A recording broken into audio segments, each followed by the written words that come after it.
I'm Harley, and I'm 33 years old. I'm someone who never really had a dramatic or crazy life. Things were going pretty well for me until this crap, and to think that this all happened in 1 year is wild. So earlier in the year, my mother-in-law, Geraldine, was very excited to host a retirement party for my father-in-law, Robert. Everyone was so excited, and my mother-in-law was being a bit nitpicky about everything, getting on everyone's case and asking, no, demanding that everyone does everything perfectly. She was a bit of a perfectionist, and everyone would get annoyed with her every now and then.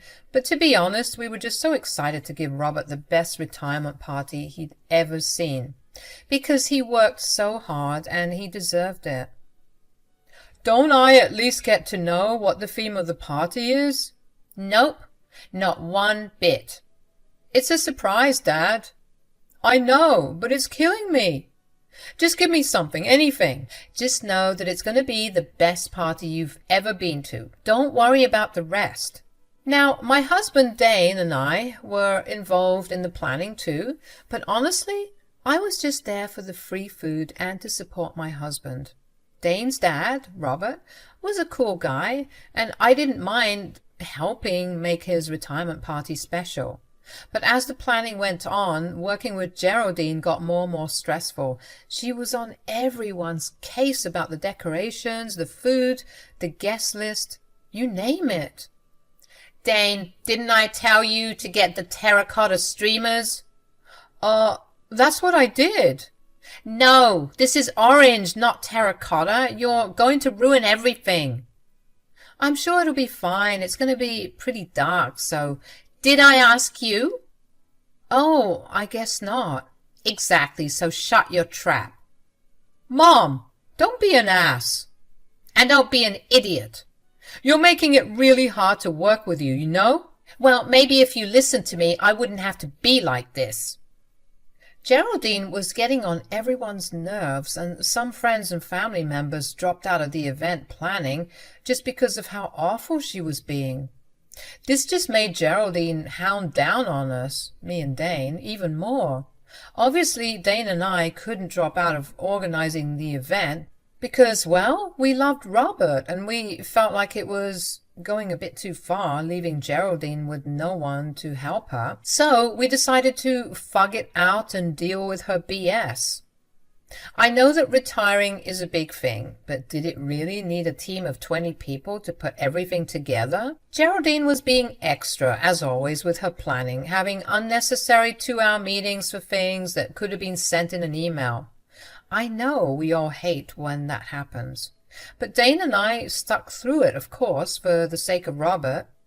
One day, we were having one of her unnecessary meetings when I got a call from my dad, Maurice.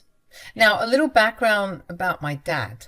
He was the kindest, sweetest, most charming person I had ever met, and I loved him with all my heart. He was a single father who decided to stick around for his kid. I know you don't hear that often, but trust me, there are some dads who would do that for their kids. So when my dad called me and said he needed to speak to me about something serious, I was ready to drop everything and leave because he didn't sound too good on the phone. I don't want to alarm you or bother you even. You could never bother me, Dad. What's going on? I need to talk to you. It's quite urgent and I don't know what to do. I'm on my way. I interrupted Geraldine in her meeting to tell her and Dane that I had to go see what my dad needed, and this pissed Geraldine off. She started yelling at me. This is so unprofessional. Why are you always so lazy? Every time I come here, you don't want to work. Don't you want your father-in-law to have the best party ever? Of course I do. But I have a father I have to get to. He needs me too. I'm sick of your excuses, Harley. Tired of her BS, I snapped back. Yeah? Well, I'm sick of you treating this like you're planning the Queen's Jubilee. Excuse me? You always have these unnecessary meetings. We discussed what we needed to discuss 2 hours ago.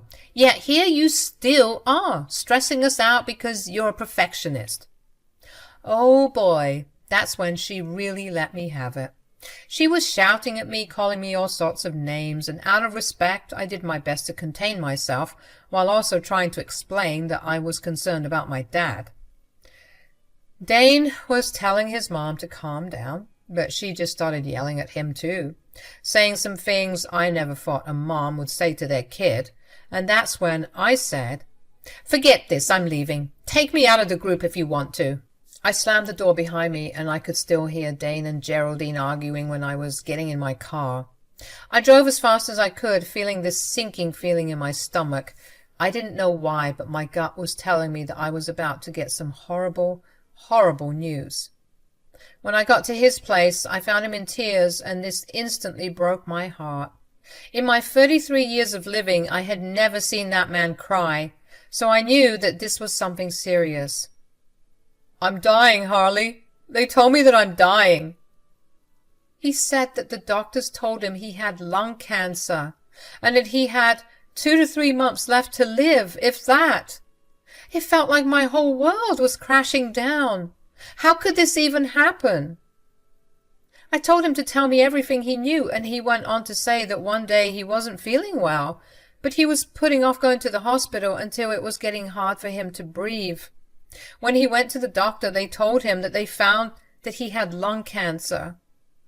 I didn't even know what to say. My rock was on the verge of dying, and I racked my brain for every possible solution I could think of just to help him in any way I could, because I couldn't imagine a world without him.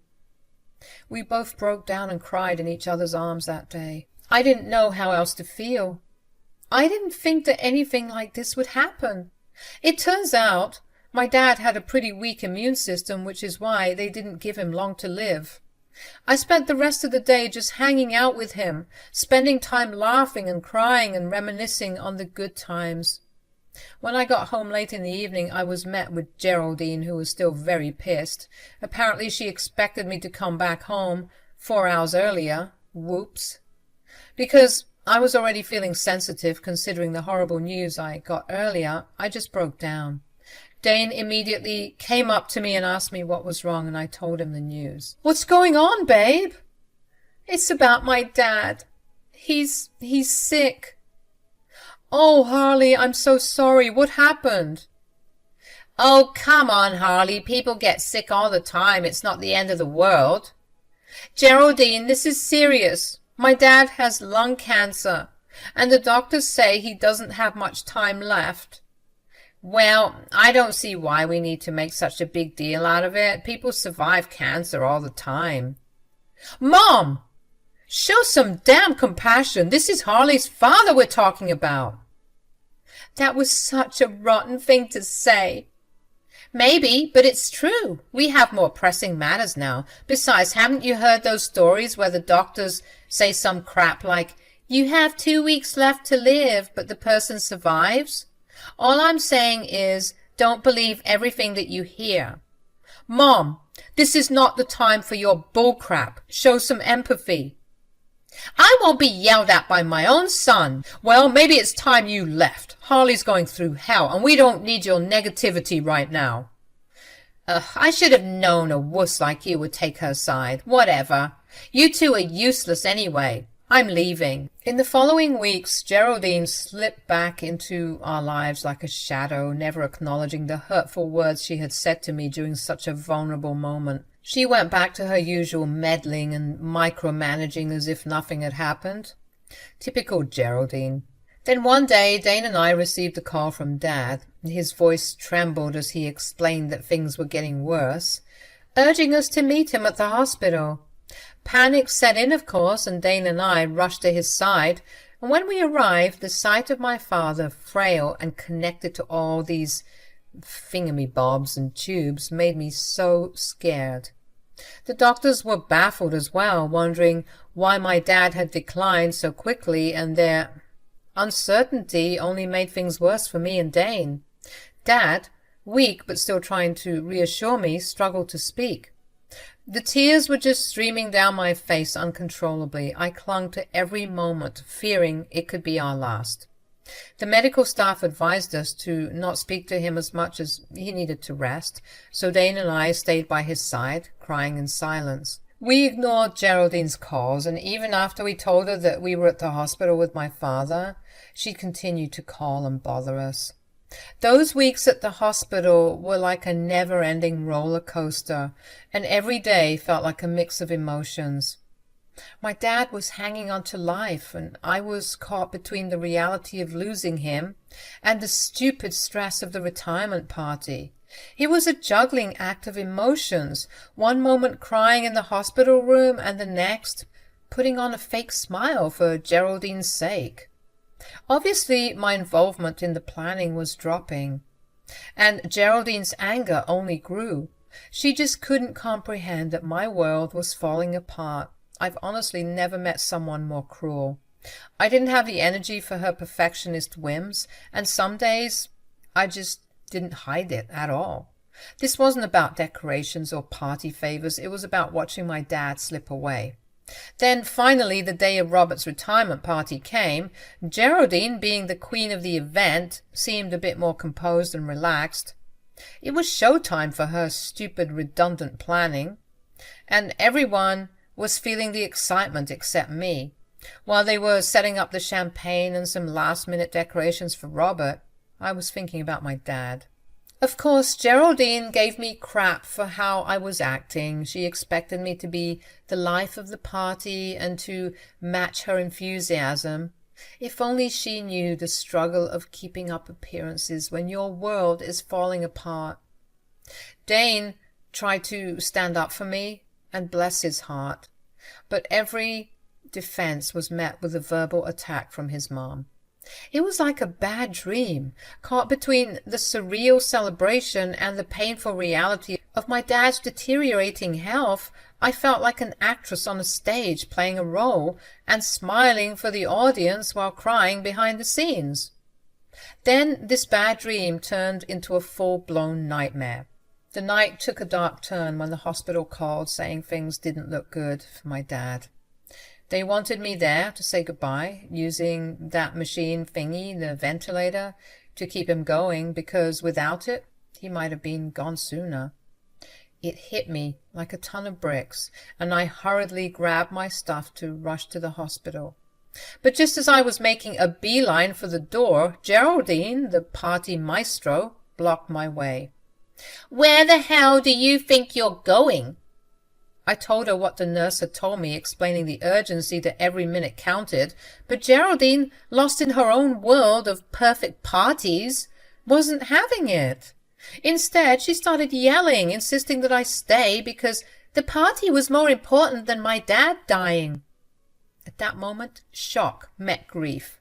How could someone be so heartless? How could she care more about her perfect party than my dad literally dying? It was a level of cruelty I just couldn't wrap my head around. "How could you say that, Geraldine? What the hell is wrong with you?" "What the hell is wrong with me? What the hell is wrong with you? I've asked you multiple times to stay here and help me host this party." "Well, everything seems to be going well on this side. Why do you need me?" "Because it's all hands on deck, Harley. I know you wouldn't understand this, but I love my husband enough to throw this party for him. Everything needs to be perfect. I forbid you from seeing him." "You forbid me?" "Yes.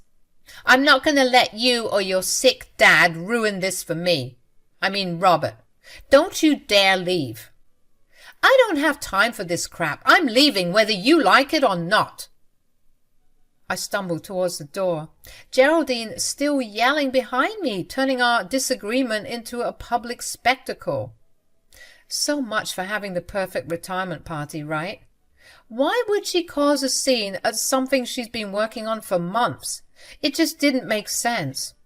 I was starting to think that this whole thing wasn't even for Robert, but just something that she could show off to her rich and fancy friends. When she was yelling at me, she made it sound like I was the heartless monster, and when I glanced back at Dane and Robert, they looked concerned.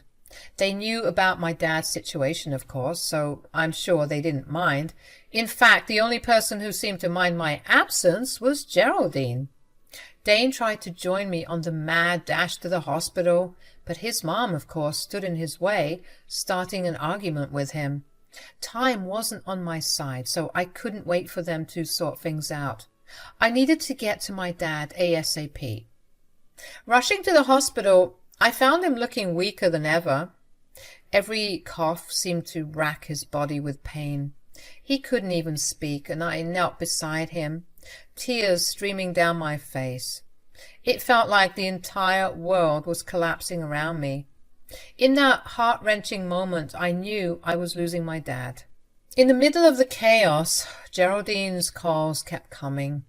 Annoyed and grieving, I blocked her number. Wanting to spend whatever time I had left with my dad, I poured out my heart, telling him how much I loved him and how I'd missed him. Minutes later, his heart monitor flatlined and he lay completely still. My dad was gone, leaving an emptiness that seemed impossible to fill. I couldn't stop crying. As I grieved, someone touched my shoulder.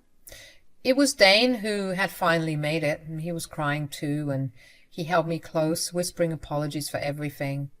After the nurses solemnly came in to retrieve my father's lifeless body, Dane and I had no choice but to step outside. The sorrow that had gripped me now twisted into a fiery anger. I seethed at the thought that Geraldine's relentless pursuit of her perfect party had robbed me of precious moments with my dying dad. Expressing my frustration to Dane, he admitted he was just as pissed with his mom for her thoughtless actions. As we sat in the hospital, waiting to gather my dad's belongings, a surprise visit unfolded. Both Robert and Geraldine showed up, seemingly to pay their respects. Robert, of course, looked sad, but Geraldine just looked pissed as usual. A bit too little too late, Geraldine. "Harley, why didn't you tell me that this was the situation? I didn't know it was this bad." "Yeah, well, I was kind of pinched for time and I didn't want to ruin your beautiful party." "It was already ruined when you decided to leave." "Geraldine, stop it! You've been so insufferable lately. If I knew that this was happening, I would have cancelled the party altogether." Uh-oh. That didn't sit well with Geraldine. She began complaining about the time it took to sort everything out, and the tension escalated into a full-blown argument. I had always sworn I wouldn't be one of those annoying, dramatic people who fight in public.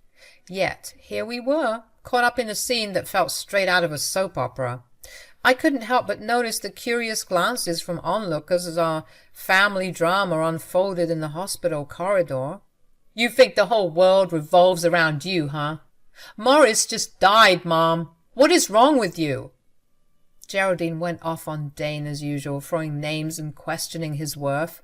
Finally, he had enough of her verbal crap. He straight up told her he was done with her and didn't want her in his life anymore. Robert tried to step in, but Dane stood his ground. He made it clear Geraldine wasn't welcome, and it'd be better if she left. She probably thought he would let things slide and that he was being dramatic, but Dane wasn't having any of it. I was also surprised by how serious he was. He firmly pointed towards the exit, and she stormed out of the hospital. And then the unexpected happened.